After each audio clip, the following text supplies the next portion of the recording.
वस्तुतः वे जीव हिंसा जीवी हैं, उनको धर्म के उपदेश की बड़ी आवश्यकता है। यह सुनते ही बुद्ध भगवान मुस्कुराए और उसे हृदय से लगा के कहा, हाँ, तुम जैसा तितिक्षावान उपदेश करने का अधिकारी है। तितिक्षु ही, सहनशील ही उपदेश कर सकता है। जिसमें सहन क्षमता नहीं, वह उपदेश का पात्र नहीं। भगवान का यह अवतार और एक अवतार भगवान का होने वाला है, इसका नाम है कल की अवतार। विष्णु यश ब्राह्मण के यहाँ भगवान कल की रूप में अवतार ग्रहण करेंगे।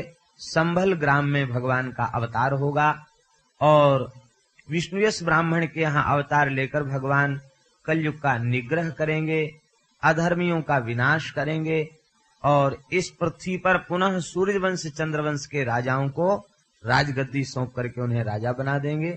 उसी दिन से इस पृथ्वी पर बिना प्रलय हुए सतयुग आ जाएगा। लेकिन ये अवतार कब होगा? कलयुग के अंतिम समय में होगा।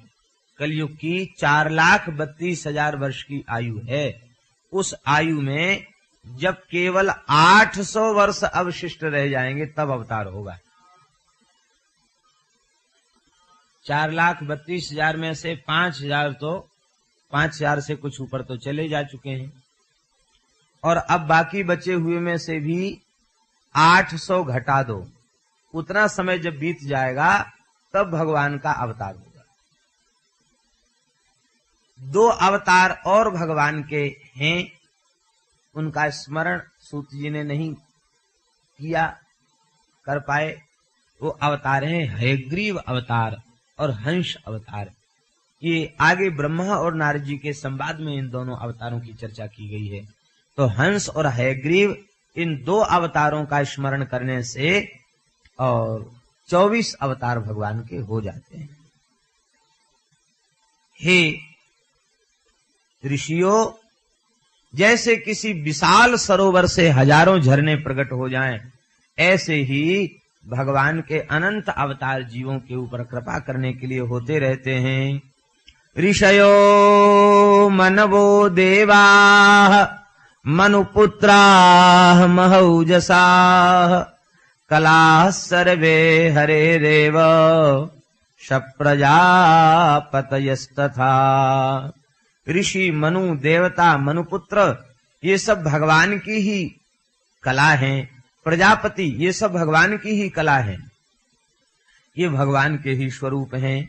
एते चांस कलह पुंसः कृष्णस्तु भगवान स्वयं। एते अंशाश्च कलाश्च, ये अंशावतार कलावतार हैं।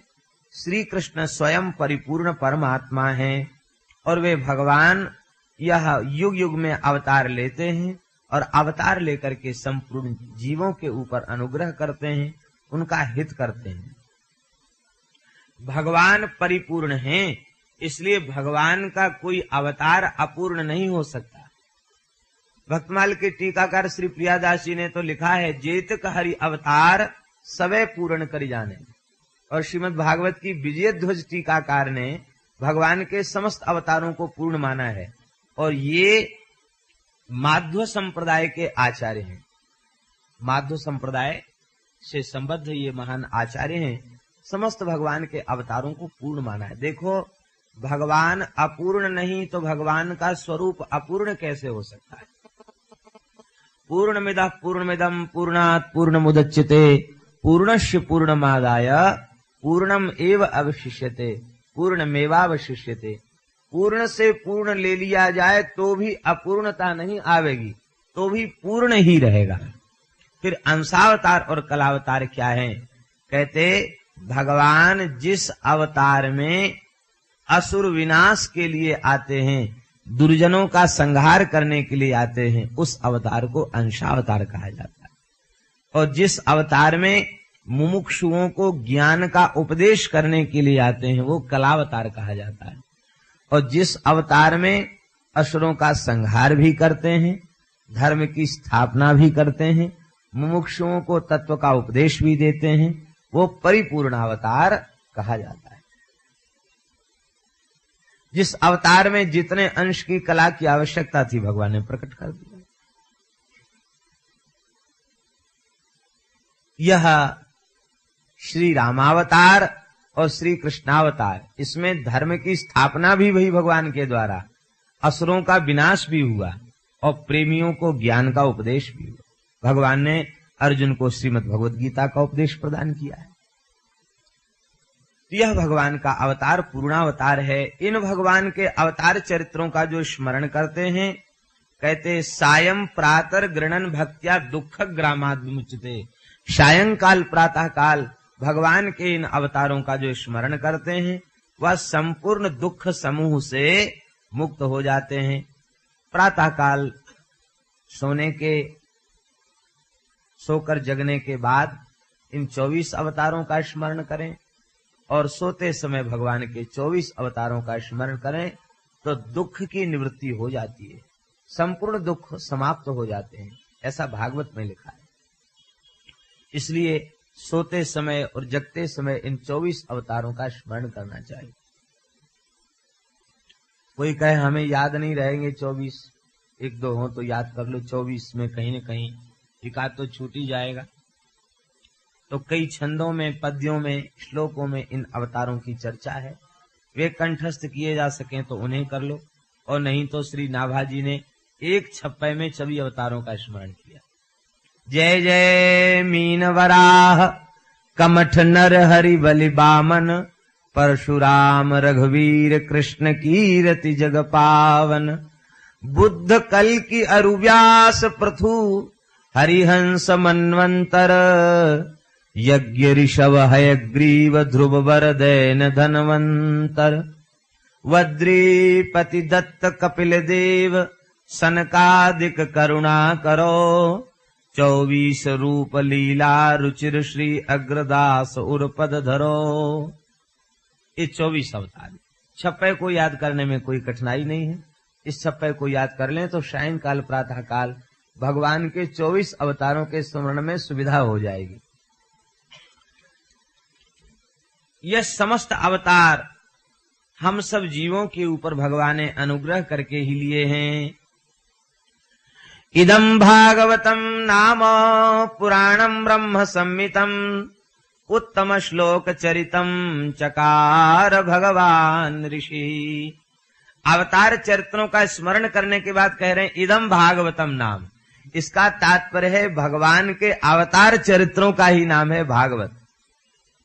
और अभी आप लोग द्वितीय स्कंद में श्रवण करेंगे,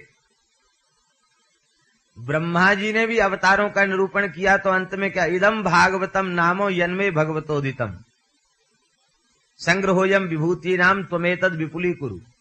वहां भी कहा इदं भागवतम नाम। इसका तात्पर्य है भगवान के लीलावतार चरित्रों का ही नाम है भागवत।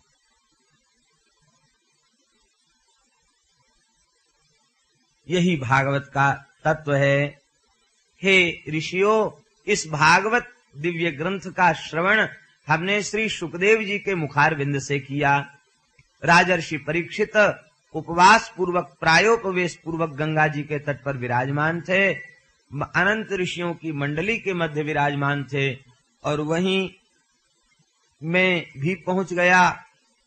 अहम चाध्यगमम तत्र निविष्टस्तदनुग्रहात्, सोहम श्रावयिष्यामि यथाधीतम यथामति। उनके अनुग्रह से मैं भी वहीं बैठ गया और मैं भागवत की कथा का श्रवण कराऊंगा यथाधीतम यथामति। ऐसी हमारी अल्प बुद्धि में जो कुछ धारण हो सका है उसको यथामति यथा समय में सुनाऊंगा।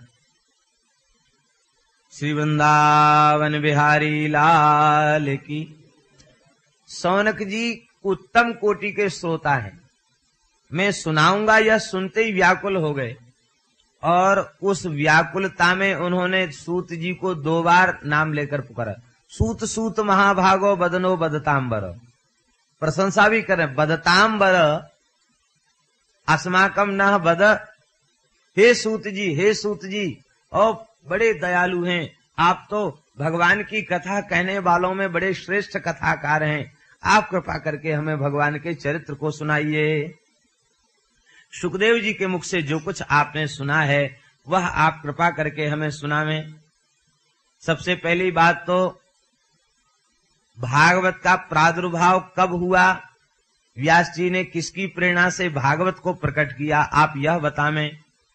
फिर दूसरा प्रश्न ये है कि आपने कहा कि व्यास जी ने भागवत का ज्ञान सुखदेव जी को प्रदान किया, तो अभी तो हम आपके मुख से सुन चुके हैं कि वे विरक्त होकर के जंगल में चले गए। फिर भागवत ज्ञान देने का अवसर कब प्राप्त हुआ?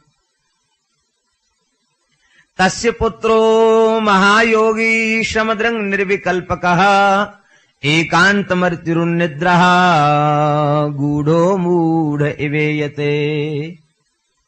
वे ऐसे महात्मा सुखदेव जी जिनकी स्त्री पुरुष की भेद दृष्टि भी जिनमें समाप्त हो चुकी है।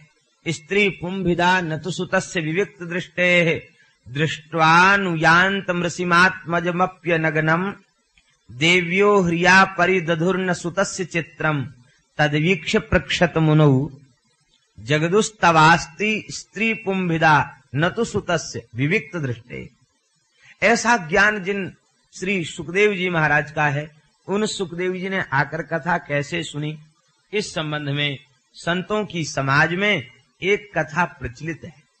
वो कथा ये है, व्यास जी के शिष्यों ने एक बार व्यास जी से कहा कि गुरुदेव, हम जब जंगल में समधा लेने जाते हैं, कंदमूल फल लेने जाते हैं, तो हमको बड़ा भय लगता है।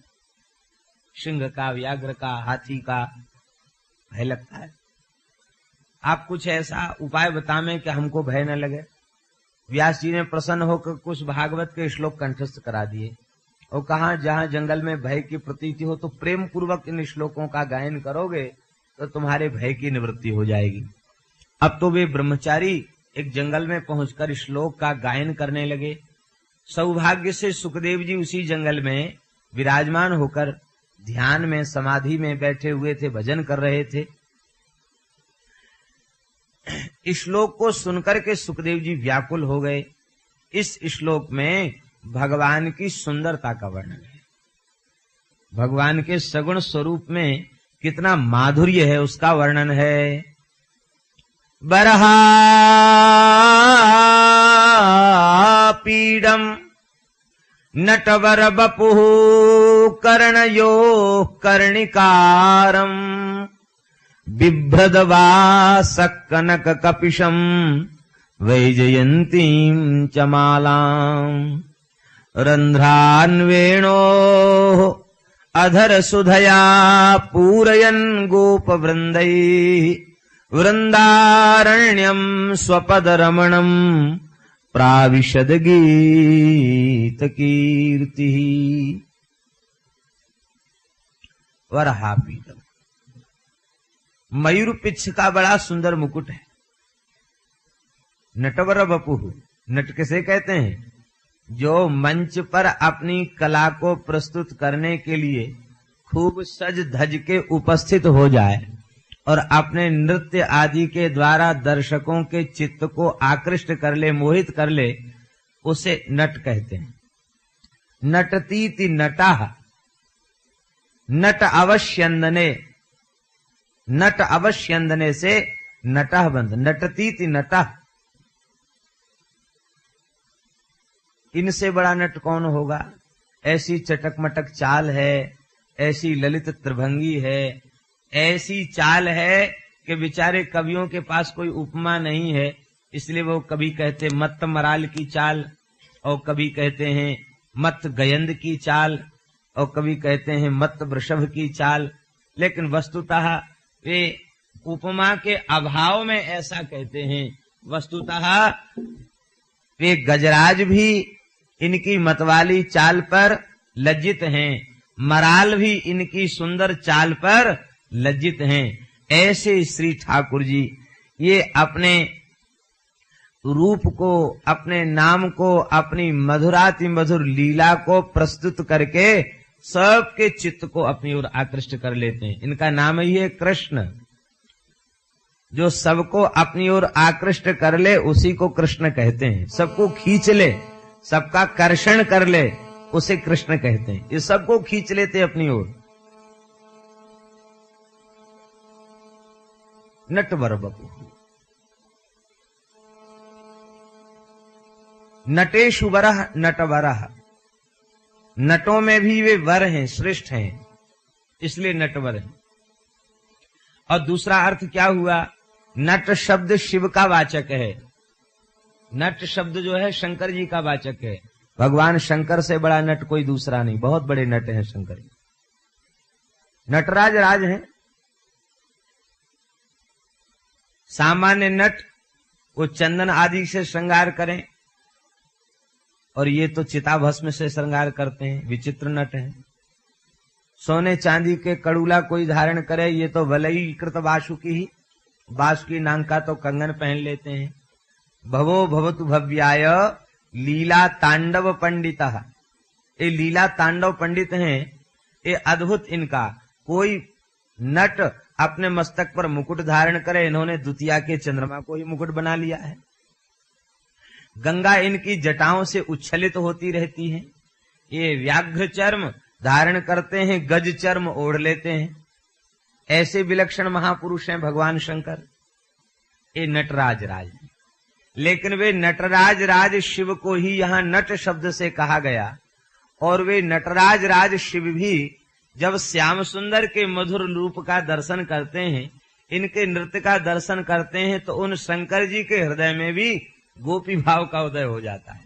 वर माने क्या होता है? वर माने दुल्हा। वर शब्द का अर्थ है दुल्हा। तो नट माने शिव और वर माने दुल्हा। नट शब्द का अर्थ है शिव और वर माने दुल्हा। अर्थात शंकर जी के हृदय में भी माधुर्य प्रकट हो जाता है। वे भी त्रिलोचना गौरांगी गोपी बन करके रास में प्रविष्ट हो जाते हैं, और वे भी वर रूप में इनका वर्ण कर लेते हैं। गोपीश्वर महादेव आज भी वृंदावन में विराजमान। बोलो गोपीश्वर भगवान की। आज भी वृंदावन में विराजमान नटवर बपू। अथवा नट जो है वो विप्रलंब श्रृंगार का वाचक है, और वर जो है संयोग श्रृंगार का वाचक है। श्रृंगार रस के दो भेद हैं, एक संयोग और एक विप्रलंब। तो विप्रलंब वाचक नट है, और नट लीला वो विप्रलंब की लीला है, और वर ये संयोग श्रृंगार।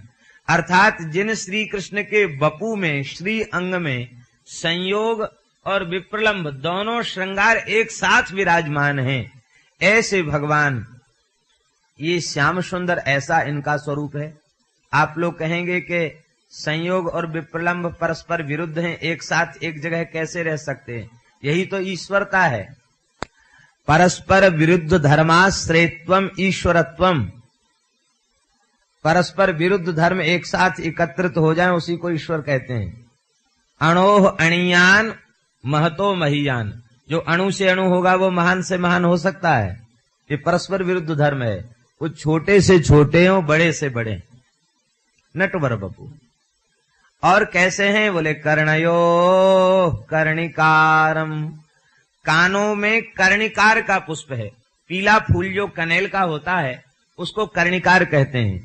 कर्णयो द्विवचन है और कर्णिकारम एक वचन है।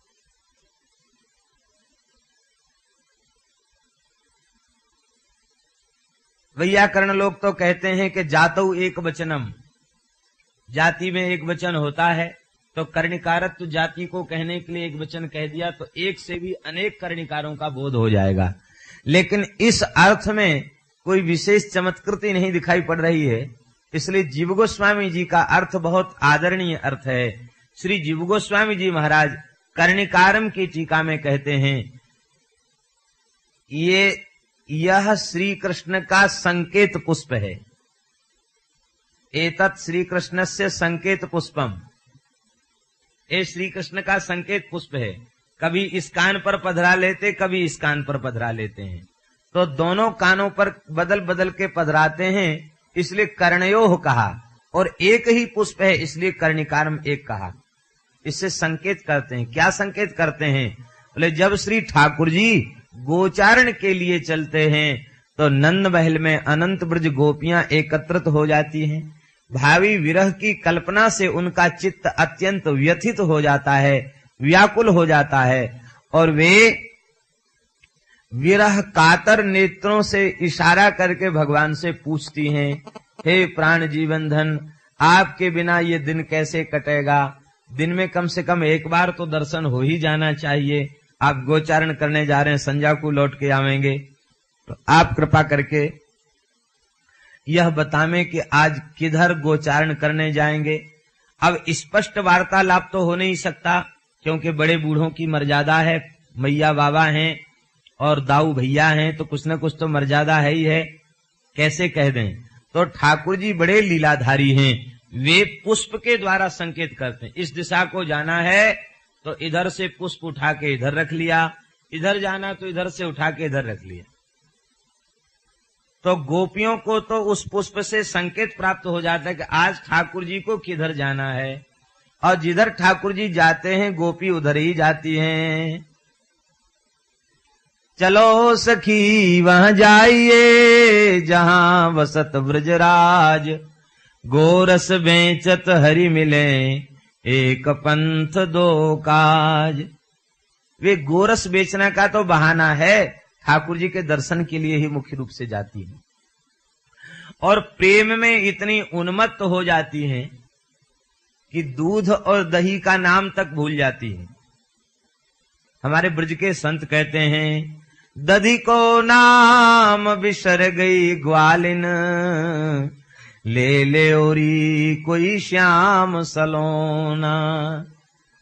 दही का नाम भूल गई और कहने लग गई, अरे कोई श्याम सुंदर ल्योरी श्याम सुंदर, अरे कोई नवनीत प्रिय लोरी नवनीत प्रिय, अरे कोई माखन चोर ल्योरी माखन चोर, अरे कोई नंद नंदन ल्योरी नंद नंदन। जिस झांकी, जिस नाम में, जिस रूप में उसका चित्त उस समय लगा हुआ है, उसी नाम का उच्चारण करने लग जाती है। कर्णयो कर्णिकारम, ऐसा सुंदर कर्णिकार संकेत पुष्प उनके कर्ण के ऊपर सुशोभित हो रहा है। सजल नील मेघ के समान श्री अंग कांति है, और झिलमिलाता हुआ पीतांबर श्री अंग में सुशोभित हो रहा है। जैसे किसी नवघन में नव नवायमान सजल नीरद में शाश्वत भाव से विद्युत चमकने लग जाए, ऐसे ही झिलमिलाता हुआ पीतांबर इनके श्रीअंग में शोभायमान हो रहा है। बिभ्रदवाश कनक कपिशम वैजयंतीम चमालाम, 5 प्रकार के फूलों से गूंथी भई माला, इसी का नाम है वैजयंती माला। कौन कौन 5 प्रकार के पुष्प? तुलसी, कुंद, मंदार, पारिजात, सरोरुहई। तुलसी, कुंद, मंदार और पारिजात और सरोरुह माने कमल, इन 5 प्रकार के पुष्पों से बनाई हुई जो माला है, इसको कहते हैं वैजयंती माला। वैजयंतीम च मालाम, वो वैजयंती माला कंठ से लेके चरण तक रहती है। चरण चुम्बनी माला, वो छोटी माला नहीं होती, कंठ से लेके श्री ठाकुर जी के चरण का चुम्बन करती है, ऐसी माला। ये 5 प्रकार के पुष्प क्या हैं? ये भक्ति के 5 रसों के उपासक भक्त ही माला में पुष्प बनकर के विराजते हैं, और ठाकुर जी के श्रीअंग का स्पर्श प्राप्त करके कृतार्थ होते हैं। शांत, दास्य, सख्य, वात्सल्य और श्रृंगार, इन 5 रसों के भक्त ही 5 प्रकार के, और वह भक्त हैं, यही पुष्प हैं। इनकी माला को भगवान धारण किए भय हैं। त्रिभंग ललित होकर के अपने कपोल को अपने बाएं कंधे की ओर झुका करके अपने अतिशय सुकोमल अधरों पर वेणु पधरा करके बजा रहे हैं। कोमलांगुली भिराश्रित मार्गम गोप्य ईरयत यत्र मुकुंदः, अपनी सुंदर कोमल उंगलियों से उसके मार्गों को, छिद्रों को दबा रहे हैं, और तिरछी चितवन से प्रेमियों की ओर देखते हुए वे मधुर वंशी नाद कर रहे हैं। रंध्रान वेणो अधर सुधया पूरयन् गोप वृंदये वृंदारण्यम स्वपद रमणम प्राविशद गीत कीर्ति। उनके दिव्य वेणुनाद को सुनकर के ग्वाल बाल व्याकुल हुए, प्रेम में बेसुध हो रहे हैं। और वे सब चारों ओर से श्याम सुंदर को घेरे हुए हैं। और इतना ही नहीं,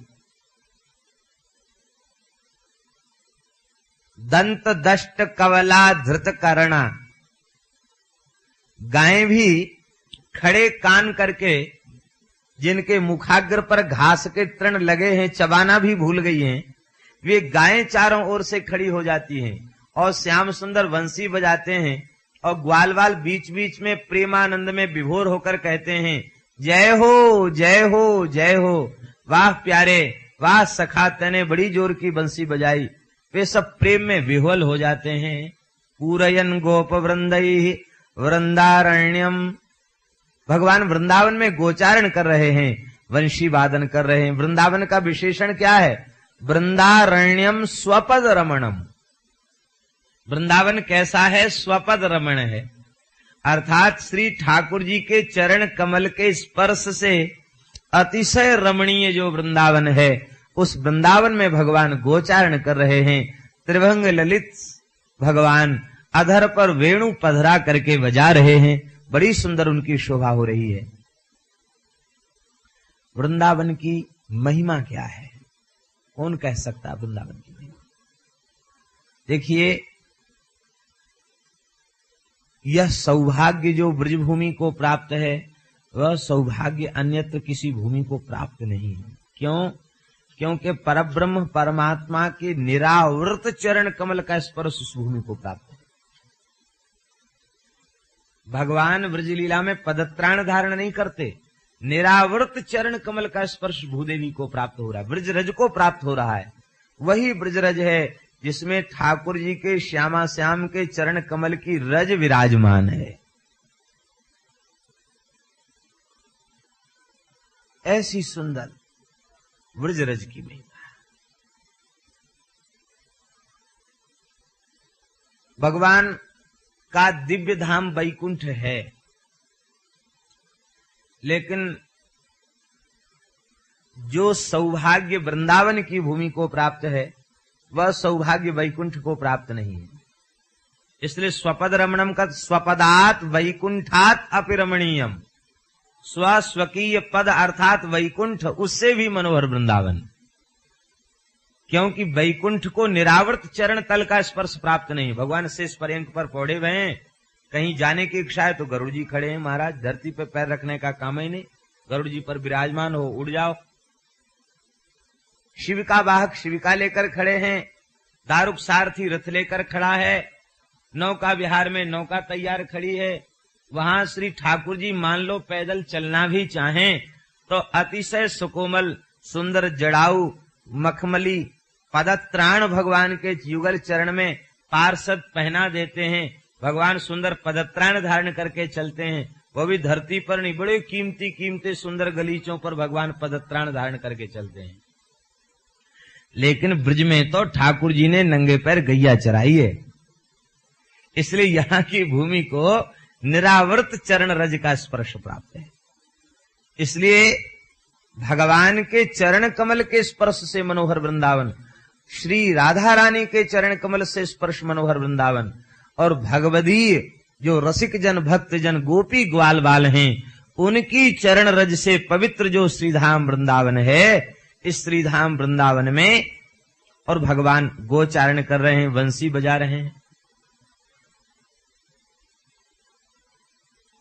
एक महात्मा सुनाते थे, सुनाते हैं, अभी भी विराजमान है। कहते हम बचपन में गिरिराज जी रहते, 50-60 वर्ष पहले की बात सुनाई उन्हें संत। तो लेके स्थान में ब्रज के लोग परिक्रमा करने गिरिराज जी की आते, तो विचित्र भोले भाले ब्रजवासी, वो पुराने जमाने में मृत पशु के चमड़े के जूते बनते थे, पुरानी जूतियां, तो जूतियों को कपड़े में लपेट के और झोला में रख लेती और उसी में रोटी रख लेती, एंटी का अचार रोटी उसी में, और सिर पे रख के लाई और वहां धर गई। और चलते चलते कहते, ए रामदास बाबा जूती देखियो मेरी, कह के चली जाती परिक्रमा। फिर आती तो वहां बैठ करके अचार के साथ मोटे मोटे बाजरे के रोट खाती, गुड़ ले आती और छाछ ले लेती बाबा से, छाछ के साथ पा करके फिर चली जाती। अब वो तो कुछ कूड़ा कचरा भी हो ही जाता, कोई जहां बैठे तो कहते कि हम बालक थे, हमने कहा कि मैया यहाँ हम सब साधु तेरे जूता रखाए हुए बारे, जूती रखाए जा, ऐसे कह के चली जाती है, शर्म नहीं आती है। तो वो कहती कि अरे रामदास या मोड़ाए कहां ते पकड़ लायो, ए ब्रजरज की महिमा नहीं जाने, हम ते कह रहे हो है कि देख ये जूतिन में रोटी बांध के लाई है, अरे तू जाने ना है ब्रज की गैया, ब्रज में याने घास चरी, रज को सेवन कियो, और वो सेवा करते करते गोपाल जी को दूध पिबाते पिबाते शरीर पूरा कर दियो, और बाकी बनी जूती, फिर ये ब्रजरज में लोटी, अब वो अपवित्र रह गई। बताओ ये ब्रजरज की महिमा ना जाने, हम तो उठपटांग बोले बाबा या मोड़ा कहां ते पकड़ लाओ, कहते ऐसे बोलवे लगे। कहते तब तो हम बालक थे, हमारी बात समझ में नहीं आई, लेकिन अब याद आता है कि एकदम बिना पढ़ी लिखी गांव की भोली भाली ब्रजवासिन, उसको ब्रजरज में कितनी श्रद्धा। ये रजरानी है या रजरानी को कहे कि ये बताओ ये रज की महिमा ना जाने।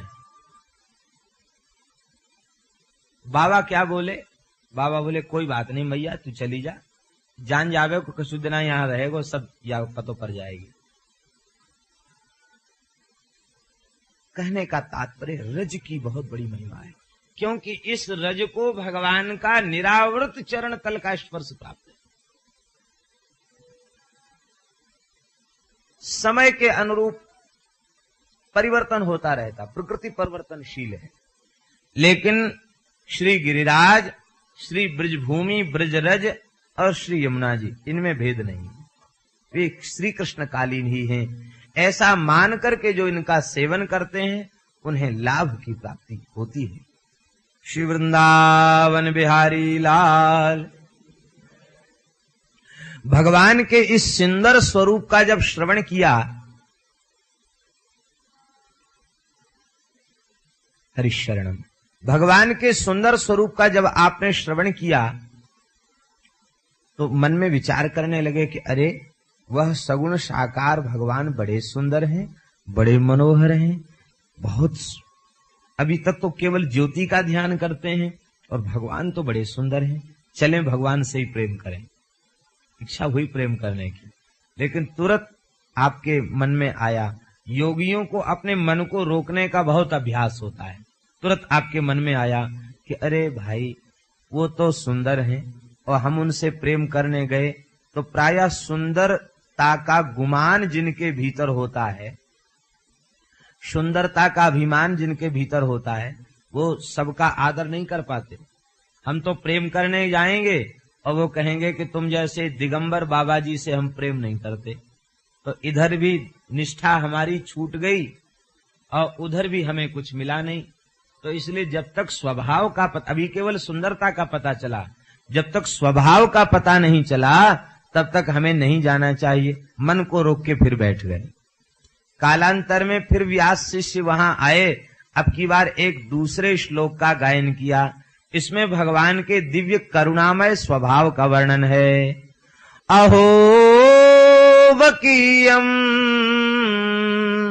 स्तन कालकूटम जिघांसया पाययदप्य साध्वी लेभे गतिम धातृचिताम ततोन्यम कंबा दयालुम शरणम ब्रजेम। बड़े आश्चर्य की बात है, बकदैत्य की बहन बकी पूतना अपने पयोधरों में भयंकर कालकूट विष लगा करके लाई और उस दुष्टा ने भगवान के मुखारविंद में विष से सने हुए पयोधर को दे भी दिया। लेकिन कितनी भगवान की कृपा करुणा है, उस विषपान कराने वाली, मारने का संकल्प लेकर आने वाली उस पूतना को वह गति प्रदान की जो धात्री को उचित थी। दूध पिलाने वाली धाय को जो गति मिलनी चाहिए वह गति भगवान ने प्रदान की। तो इनसे बढ़कर कौन कृपालु दयालु है जिसकी शरण में जाया जाए। कंबा दयालुम शरणम ब्रजेम।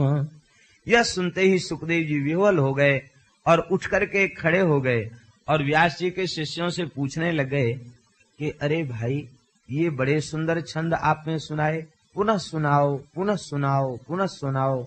आनंद में भरकर बार बार श्रवण करते और पूछने लगे, इतने सुंदर श्लोक कहाँ से कंठस्थ किए? बोले, हमारे गुरुदेव ने 18 सहस्त्र श्लोकों की रचना की है, बहुत बृहद ग्रंथ बनाया है, परमहंस संहिता श्रीमद् भागवत महापुराण। उसमें ऐसे ऐसे बहुत श्लोक हैं, हमको तो 2-4 श्लोक कंठस्थ कराए हैं। संपूर्ण ग्रंथ का बोध तो वे उनके एक परमहंस कोटि के पुत्र हैं, शुकदेव उन्हें प्रदान करेंगे।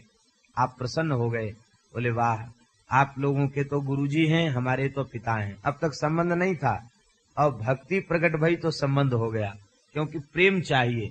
भक्ति में संबंध मुख्य है, ज्ञान में संबंध शून्यता है, लेकिन भक्ति में संबंध मुख्य है। भगवान से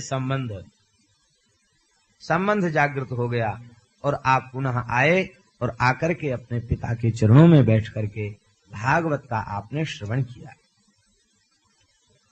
श्री व्यास जी महाराज 17 पुराणों की रचना करने के बाद भी उनके चित्त में संतोष नहीं था, वे उदासीन होकर बैठे थे। जीव जगत का कल्याण जैसा हमारे द्वारा होना चाहिए था, वैसा कल्याण अभी वस्तुतः हुआ नहीं है। इस बात को लेकर के वे उदास थे। उसी समय ब्रह्मा जी की प्रेरणा से देवर्षि श्री नारद जी महाराज वहां पधारे और नारद जी ने पूछा, पाराशर्य महाभाग भवतः कच्चिदात्मना परितुष्यति शारीर आत्मा मानस एव वा। हे पराशर नंदन, आप महाभाग हैं। महाभाग कौन है? जिसने भगवान में अपने चित्त को रमा रखा हो, वही महाभाग है। आप महान भाग हैं, निरंतर भगवत चिंतन करने वाले हैं।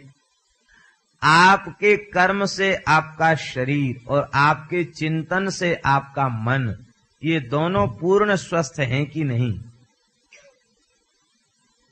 ये प्रश्न ही क्यों किया जा रहा है कि स्वस्थ हैं कि नहीं? इसका मतलब कहीं न कहीं अस्वस्थता दिखाई पड़ रही है, इसलिए पूछा जा रहा है।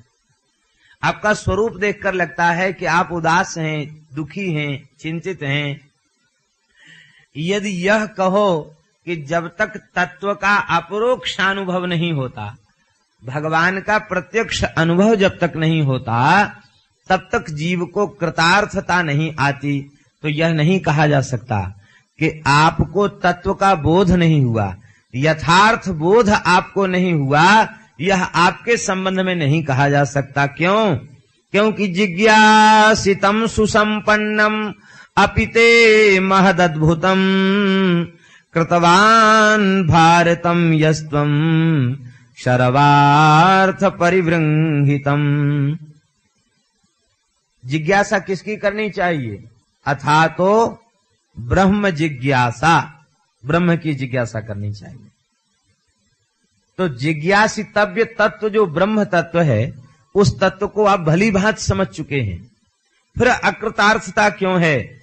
और यदि आपने ब्रह्म तत्व को भली भांति न समझा होता, तो महाभारत जैसे उत्कृष्ट ग्रंथ की रचना आप नहीं कर सकते थे।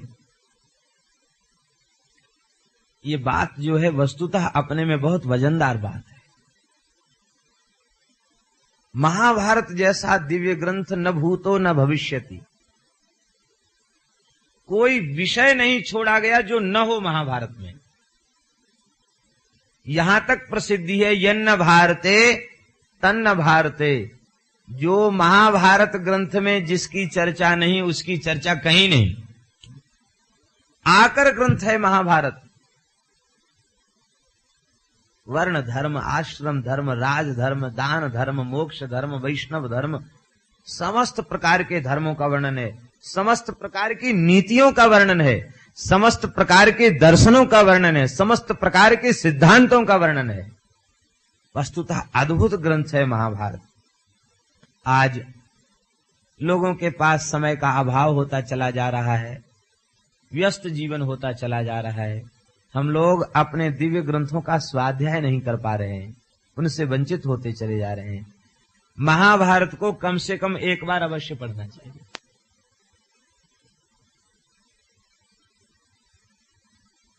बहुत दिव्य ग्रंथ है व्यास जी का महाभारत, और सबसे बृहद आकार में भी यही है। भगवान की कृपा से गीता प्रेस से संक्षिप्त भी प्रकाशित है 2 भागों में।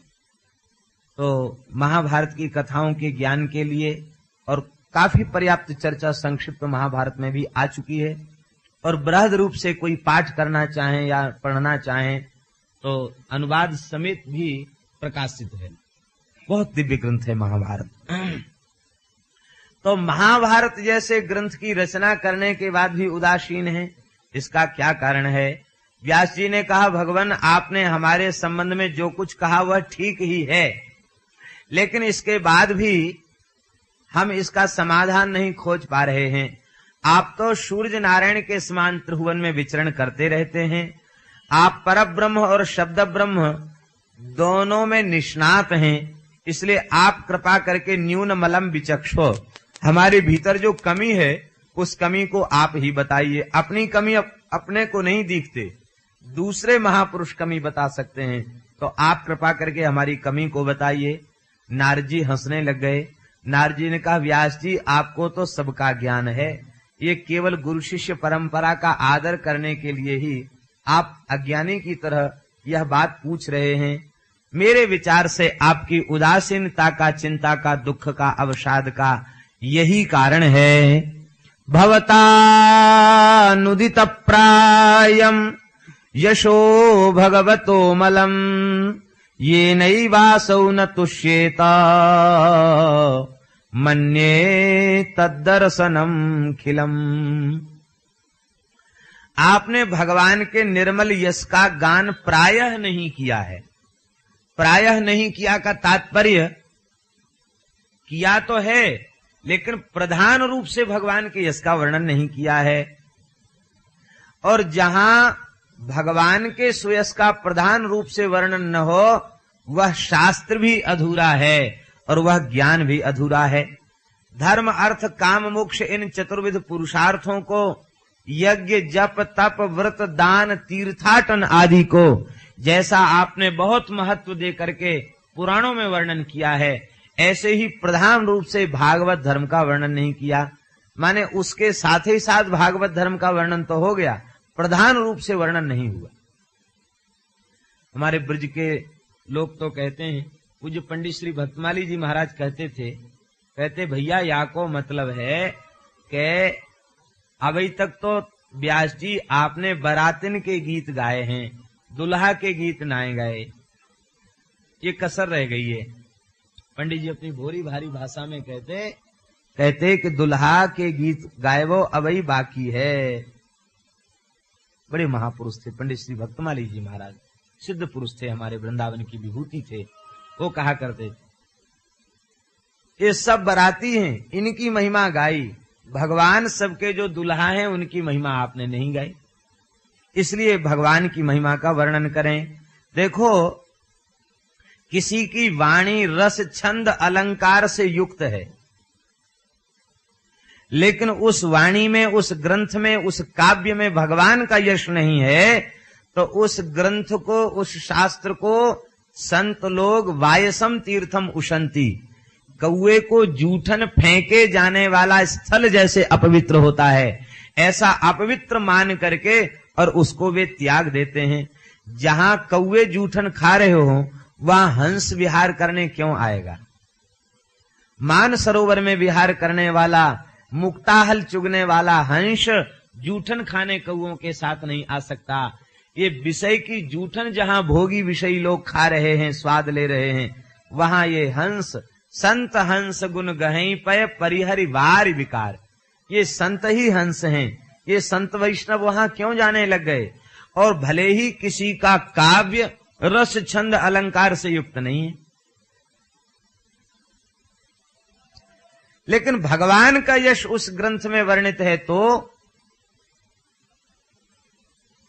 तो कहते उन ग्रंथों को, उन काव्यों को संत बड़ा आदर देते हैं। नामान्यनन्तस्य यशोंकितान यत् शृण्वन्ति गायन्ति गृणन्ति साधवः। वे बारंबार उन शास्त्रों का श्रवण करते हैं, गाते हैं और गृणन्ति, उनका कीर्तन किया करते हैं, उन्हीं को गुनगुनाते रहते हैं। शृण्वन्ति का तात्पर्य है वक्तरि सति शृण्वन्ति, श्रोतरि सति गायन्ति और उभया भावे सति गृणन्ति। वक्ता मिल जाए तो सुनने लग जाते हैं, श्रोता मिल जाए तो कहने लग जाते हैं, और दोनों ना हो तो अपने में ही भगवान की लीला में डूबे रहते हैं, लीला चिंतन में डूबे रहते हैं। इस प्रकार के भगवान के भक्त होते हैं। शृण्वन्ति गायन्ति गृणन्ति साधवः। श्री प्रयागदास जी नाम के एक बड़े सिद्ध संत हुए, मामा प्रयागदास, बड़े अलमस्त संत। नीम के नीचे खाट बिछी है, खाट के नीचे करवा, प्रयागदास अलमस्ता सोवे राम लला को सरवा। खाट और खाट के नीचे करवा रखा है, आप मस्त सो रहे थे, किसी ने जगा दिया, ए बाबा भजन करना चाहिए। कहते भजन करे भगत दुनिया, जिसको चिंता हो, हमारी चिंता भगवान करें, हमको अपनी चिंता नहीं। क्यों? बोले हम राम जी के साले साहब हैं, राम जी हमारे बहनोई हैं, तो हमारी चिंता वो करें, हम तो किशोरी जी के भाई हैं। ऐसा भगवान का आश्रय उन्हें प्राप्त हो गया मुलुक श्री प्रयागदास जी में। तो प्रयागदास जी के जो काव्य हैं, उनकी जो रचनाएं हैं, वो एकदम थक्कड़साई रचनाएं हैं। उनमें कोई विशेष रस छंद अलंकार की बात नहीं उन्होंने, क्योंकि कोई ऐसी काव्य की शैली उसमें नहीं है। लेकिन इसके बाद भी संतों की समाज में उनकी वाणियों का आदर है। हरि हरि केसवा जपत महेशवा कटत कलेसवा भजनवा से, ये प्रयागदास जी की वाणी। अब इसमें कोई कहे कि बहुत बड़ी कवित्व शक्ति है या बहुत बड़े रस छंद अलंकार की बात है, सो नहीं। सीधी साधी भाषा में हरि हरि केसवा, हरि हरि केसवा क्या बोले? जपत महेशवा, शंकर जी भजन करते हैं कि भजन तुम भी करो। क्यों? कटत कलेशवा भजनवा से, भजन से कलेश कट जाता है। प्रयागदास प्रहलदवा खातिर रघुवर हुई गए भगवारे।